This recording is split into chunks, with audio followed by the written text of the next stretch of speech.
Good afternoon or good morning, depending on where you're joining us from today. It's 3 p.m. in the UK and 10 a.m. Eastern Time, and you're all most welcome to join us here at 0 Days Live. If you're returning, welcome back. And if this is your first time in joining us, great to have you here. My name's Stuart Reed, and I'm with Nominet, focused on cyber solutions. And given the dynamic nature of cyber, and indeed the even more dynamic situation that we face right now, we thought we'd try something a little bit new. And a little bit about us. You may be familiar with Nominet, being responsible for managing the .uk domain, which we've been doing for over 23 years now, with something in the order of 15 million domains under management. Now, in addition, and building on our experience of domains and DNS, or the domain name system, we also provide cybersecurity solutions to protect both governments and enterprise networks worldwide from cyber attack, including providing service to the UK government's National Cybersecurity Centre. And at Nominet, ensuring people are able to be connected, included and secure is at the heart of what we do. And with a lot of people perhaps feeling slightly disconnected from one another, especially with the usual conferences, events and face-to-face meetings being paused right now, we thought it'd be a great opportunity to do something a bit different and create a webcast that is open for all within or with an interest in cybersecurity. Now, the premise of this show is really simple. It's to provide an opportunity to hear from others in the industry, get a roundup of what's going on in the news, and share some thoughts on best practice as we navigate our way through what is and continues to be a changing world. But most importantly, we want your involvement too. Now, during today's show and all of the other live shows that you join, you'll notice in your console of your screen the ability to ask questions or to provide a comment. So please do use that at any time. Now, any questions you have today, please ask us and we'll read them out during today's webcast. I mentioned yesterday, actually, it was April Fool's Day. So as you can see on screen is the run-up of everything that we have each day of the week. So yesterday, being April Fool's Day, was Security Begins Here, when we were lucky enough to be joined by Gary Hibbard. But whilst we didn't partake in any April Fools yesterday, I did think that I would share one that a friend of mine played on his children yesterday. He told them that school was back on from next Monday. And as you can appreciate, they were not amused. Now, for those of you that joined us before, you already know that we're keeping a fairly authentic look and feel to what we're doing here. Behind me is my home office, which now doubles up as one of the virtual studios for 0 Days Live. And just a quick reminder, we are running these webcasts every single weekday live between now and June. And because we are live, anything could and probably will happen. But we hope you'll agree that if it does, or when it does, it's just part of the charm of the show. Now, we plan to run these for the next 20 or 30 minutes each day, but there's no hard and fast rules. And if you're not able to join us for every show, or indeed the whole show, you can also catch us on demand. Now, please go to nominetcyber.com/0 Days Live, which is the same page you signed up from. So it really couldn't be easier. And for those of you that have joined us before, you'll know that it's not just me. We've got lots of great content. We've got some fantastic guests, not to mention a great team supporting us both behind the scenes and joining me live here every day as we do the shows. And I'll do some intros in just a moment. But the most important thing is this show would not be the same without all of you tuning into us. So with that in mind, if there is something you want to hear more of or hear less of, please do let us know. Now, today is Thursday, so that means GovSec Day, and I'll introduce today's special guest in just a moment. Yesterday, you'll remember that we were lucky enough to be joined by Gary Hibbard, as I mentioned a few moments ago.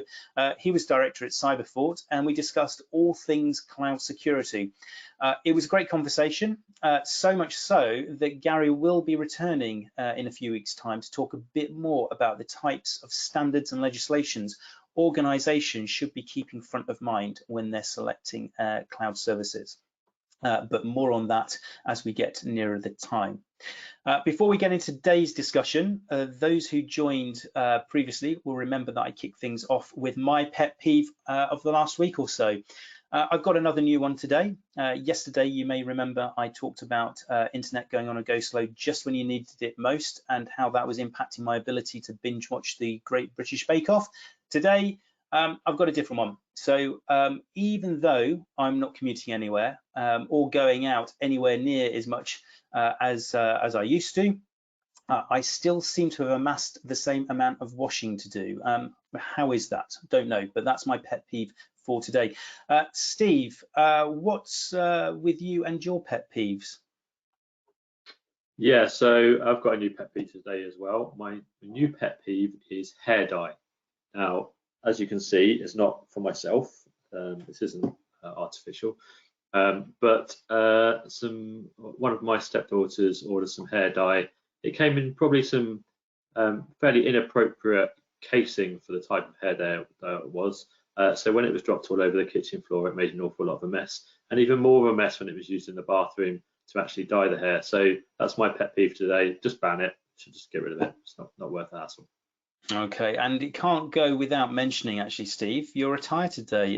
Very, very pleased that you dressed up for us. It's a very nice jacket you're sporting today. Of course, always. So glad to see it. And with everyone listening as well, I'm really keen to hear your pet peeves. So tell us what they are. Please, again, use the console on the right-hand side of your screen to let us know what your pet peeves are. We'll be monitoring those throughout the show, and Kerry will be reading them out as they come through. And speaking of Kerry, remind us, what is your pet peeve?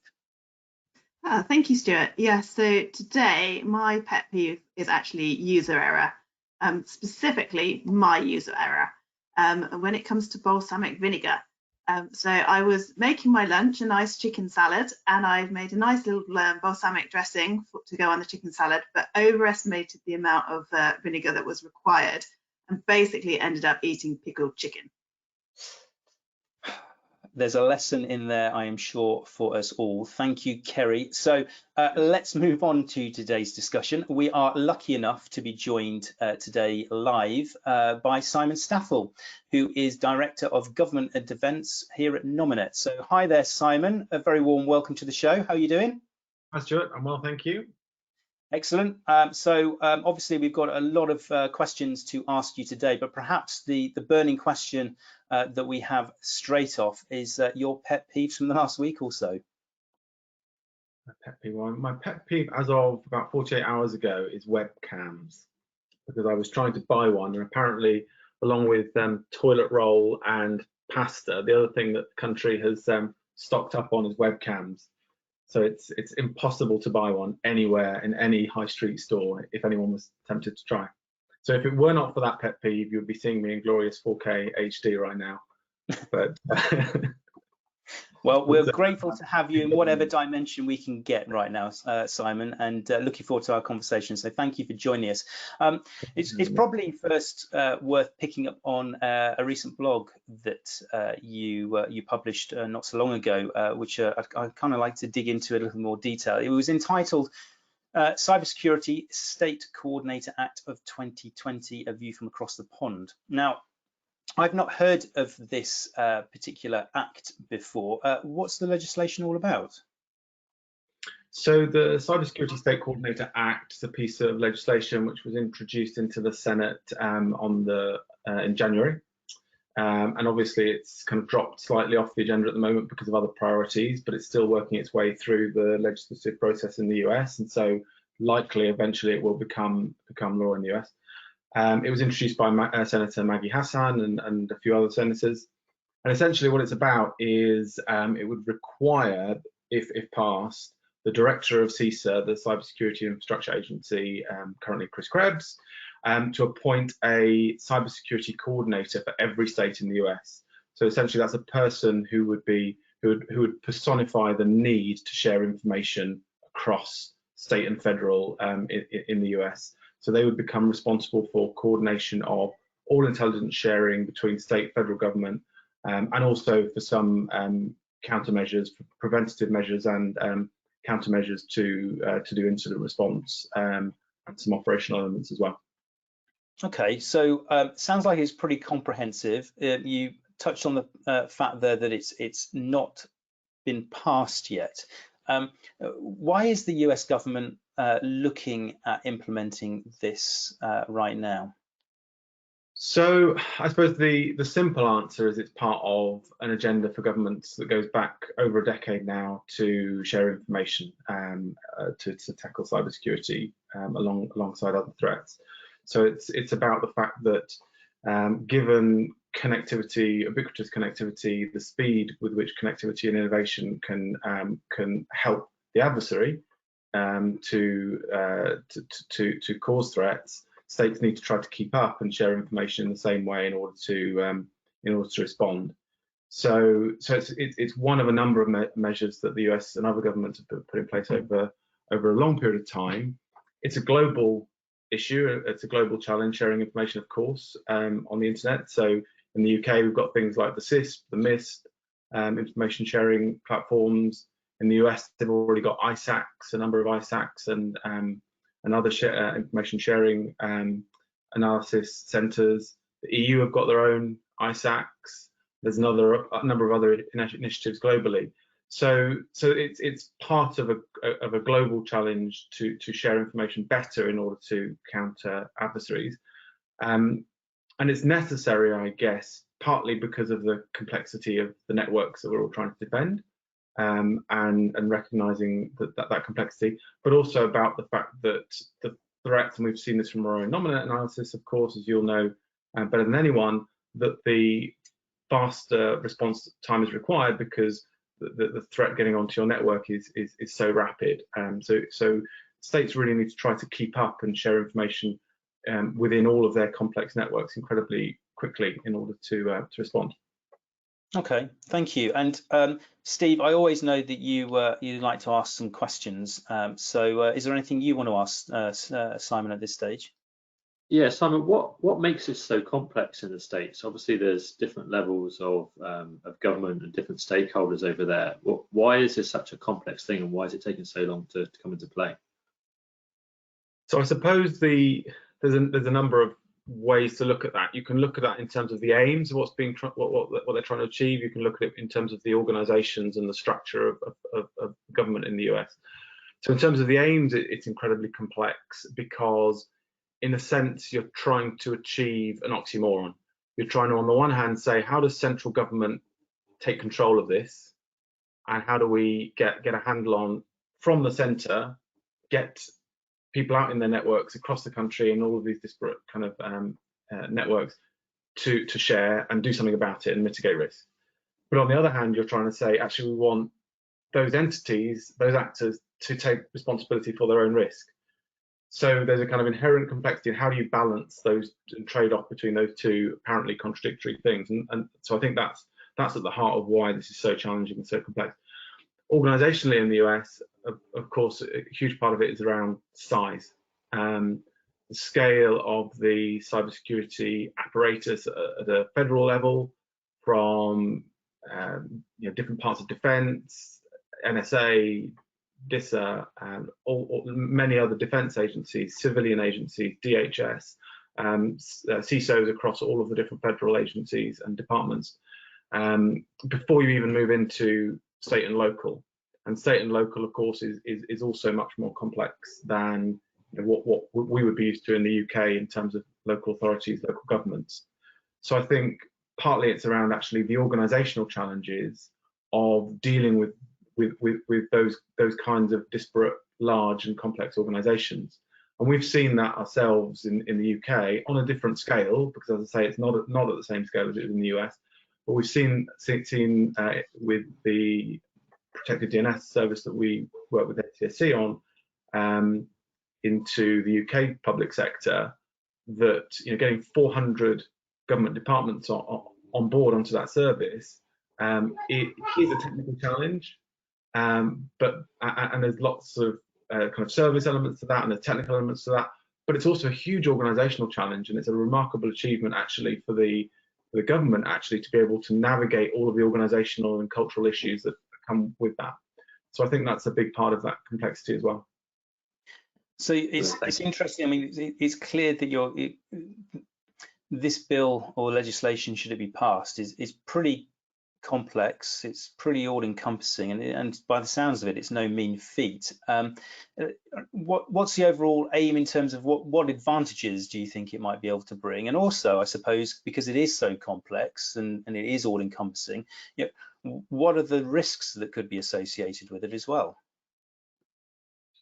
Yeah, so I think the headline advantage clearly is that that it will achieve the central aim of getting that agility of response and information sharing across all of these networks. I mean, it would be no mean feat to achieve that in any country, let alone in the US.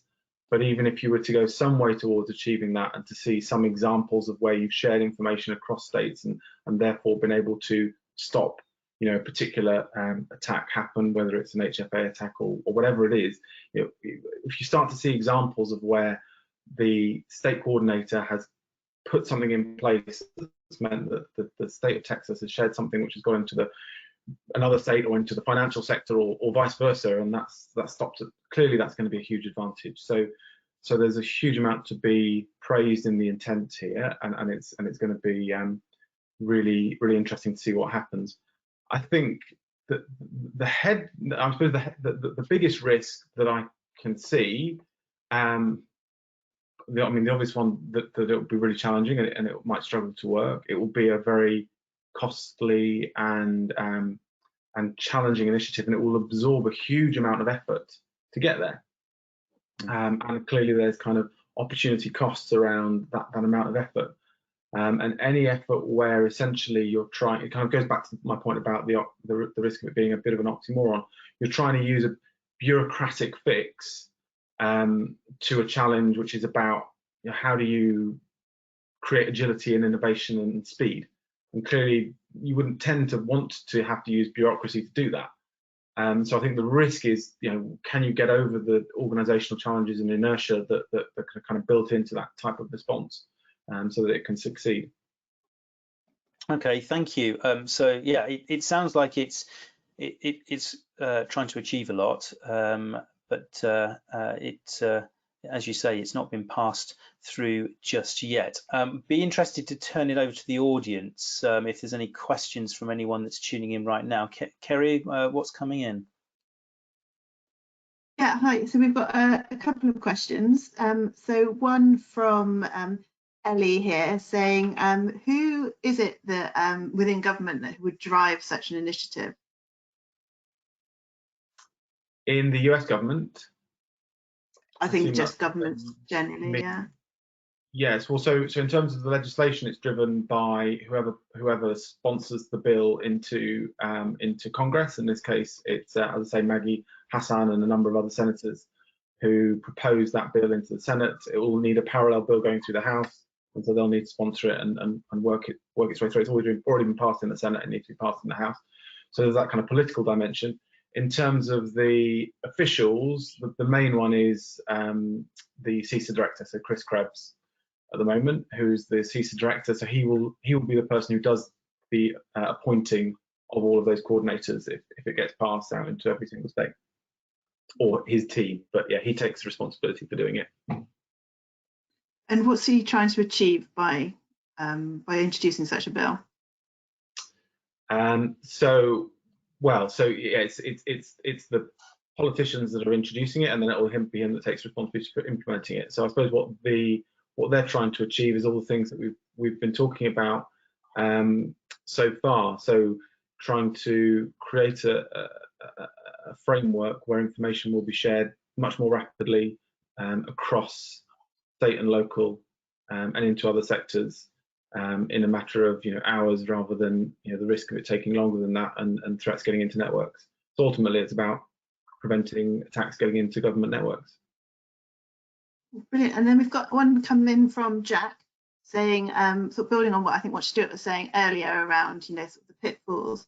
So what are the pitfalls, and why don't more governments have such bills in place? Yeah, so I think this is what we've to an extent touched on. I think the biggest pitfall that I see is, as I say, around what you're essentially trying to do here is around organizational change on a vast scale, and there are a number of ways that you can try to achieve that in government, and you've got this tension between you're trying to achieve organizational change while at the same time putting more structure in place. So I think the pitfall is that creates its own challenges and problems as you're trying to build those structures. So the the way that CISA actually go about trying to implement that in a way that allows for flexibility for whoever is appointed as the coordinator. If you imagine that person will need to have the kind of ability to be flexible enough and have autonomy enough to achieve the responsibilities that they'll be given through this legislation, while at the same time CISA will need to be able to go back to the Senate, back to Congress and say, hey, I've done this and it's achieved the things it needs to achieve, and then there'll be a lot of process and structure that needs to go with that.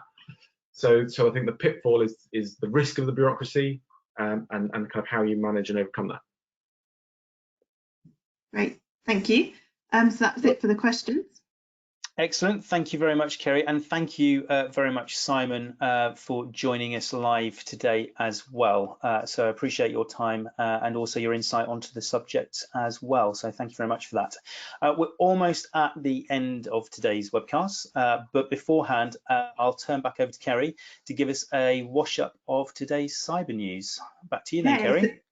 Thank you. So yeah, before I go to the news, we actually have a couple of pet peeves that have come in over the over the chat. You want to do that first? So we have one from Cham, who says his pet peeve is that can't get flour anywhere, hasn't been able to for over 2 weeks, and that I think that actually anyone who's never made bread before in their lives has now panic bought flour, and it's just at the back of their cupboards rather than in the supermarkets. It's frustration. And then we have one from Ian, who has the joys of sharing a home office, and with somebody who likes to talk all calls on speakerphones, but then breathes very loudly if Ian gets on a call himself. So the new dynamics of working from home. Yeah, indeed. It's a similar kind of situation and etiquette required in an open plan office, but certainly when you're in confined spaces, it does certainly amplify things, or in Ian's case, quite literally. So thank you for those. On to today's news then. Yes, so Information Security Magazine reports that 58% of companies hit by ransomware in 2019 actually paid the ransom. The report also found that over a third of businesses had experienced 6 or more successful attacks. The DNet reports that a new form of coronavirus-themed malware has been discovered, and it will wipe your PC and rewrite your master boot record. Researchers have speculated that these strains have been created for fun by hackers, as there's no financial gains when they infect the system.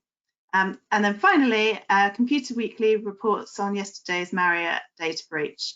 It's the second data breach to hit the company, as probably most people are aware, but this one is much less severe than the previous one. The headlines.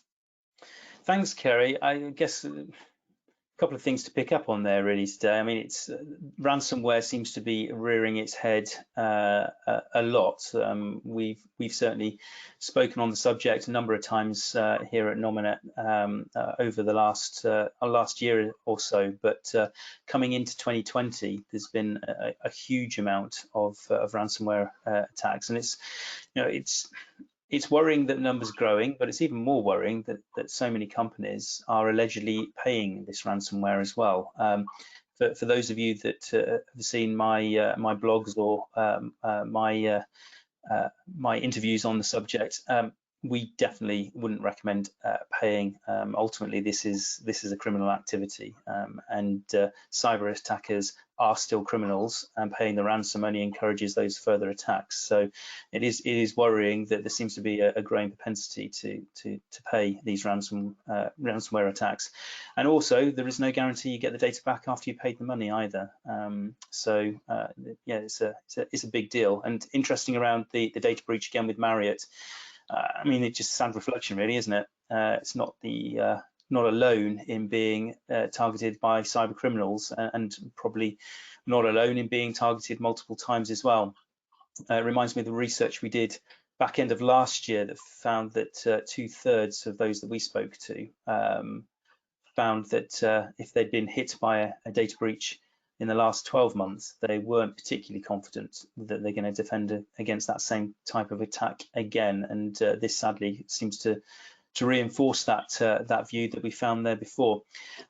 Thanks for the headlines, Kerry. Good roundup as always. That is it for today, except to say tomorrow is Fun Friday. We'll be joined by none other than Gary Foote, who is Chief Information Officer at Haas F1. So if you are an F1 fan, or even if you're not, please do join us. Which also reminds me, actually, because it is Friday tomorrow, please do casual dress day. So anyone that's tuning in, please don't feel compelled to dress up in business casual attire. That goes for the rest of the team as well. So no smart jackets for you tomorrow, Steve, if that's all right. Excellent. No problem. I'll let you consider what dress down is tomorrow. Yeah, well, you know, I'm going to have a look at my wardrobe now and pick it out. Well, if you needed any incentive to come and join us again tomorrow, then I think you've just heard it there. So that's probably about it from me. Thank you very much again to our special guest today, Simon Staffell. Take care, everyone that's joined us today. And as always, don't forget to bookmark this page so that you can join us again with ease. Till then, goodbye, everybody. Thanks then. Bye-bye.